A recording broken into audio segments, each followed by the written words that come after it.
A crow screams and dives at a stranger's head, then another, then 40 more, peeling off in every direction to come after one single man. You would assume the bird is just being a bird, but the real answer is far stranger. That man was not chosen at random.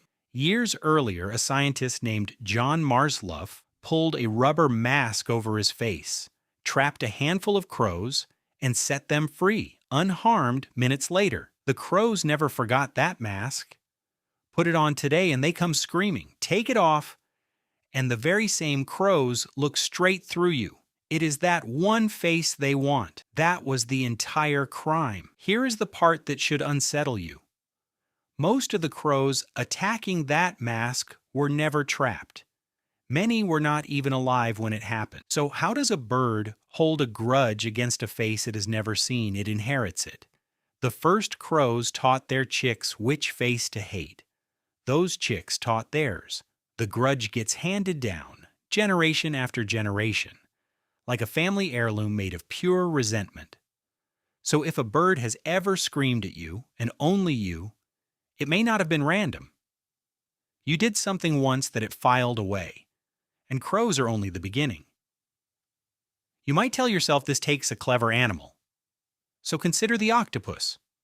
No bones, 3 hearts, blue blood, most of its mind spread through its arms, about as close to an alien as anything alive.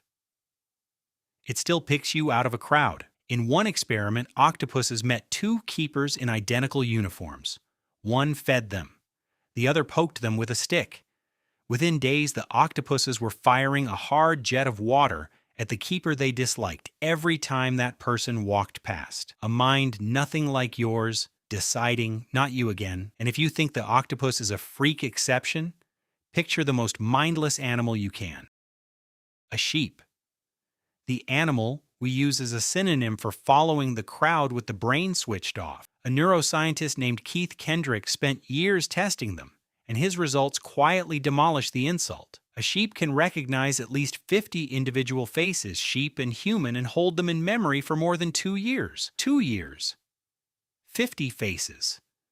Inside a head we assumed was empty. And it does not stop at who you are. It reads how you feel, shown photographs of angry faces and calm ones. Sheep drift toward the calm and the smiling and away from the angry. The animal grazing in that field is not blank scenery. It has already clocked your face, and it may have already decided what kind of mood you are in. So far, every story here is a grudge. But memory cuts both ways, and this is where it turns beautiful. Because a crow keeps 2 lists, one for the faces it cannot forgive, and one for the faces it loves. In Seattle, a little girl named Gabby started feeding the crows in her yard when she was 4. Scraps on the way to the bus, a full bird bath, every single day like clockwork, and the crows began paying her back. They left her gifts on the feeder.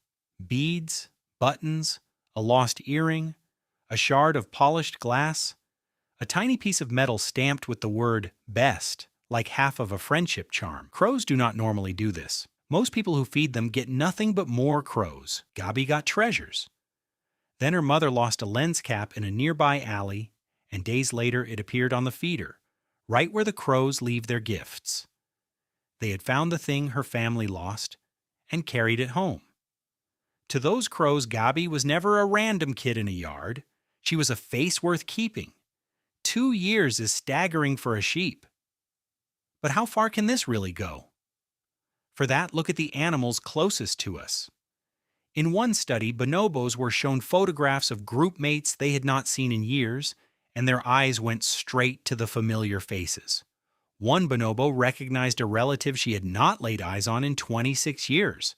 That is the longest face memory ever recorded in any animal but us. And then there is the deepest memory of all, not the longest, the one made of love.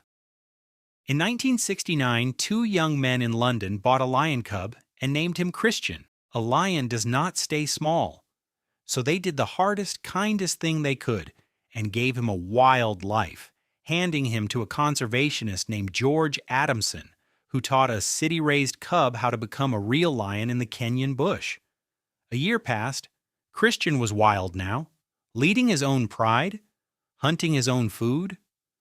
The 2 men flew back to Africa to ask one impossible question. Would he even remember them? Everyone said no. A year is forever to a wild animal. He might charge. Christian came forward slowly, head low, studying them the way a lion studies a stranger. Nobody breathed. And then he stopped pretending to be wild. He broke into a run, rose onto his back legs, and threw his paws over their shoulders like an overgrown house cat. A year apart. An entire new life. And he knew them instantly. To almost everyone you pass today, you are a face in a crowd, gone the second you turn the corner. But that is only the human way of seeing it. A crow might know your face, a sheep might know your mood, and somewhere, an animal you have completely forgotten still has not forgotten you. The kindness you showed an animal years ago might still be waiting to be repaid, and so might the cruelty. So the next time you feel watched by something out there, you are probably right. Somewhere, an animal is still keeping score, and it knows your face.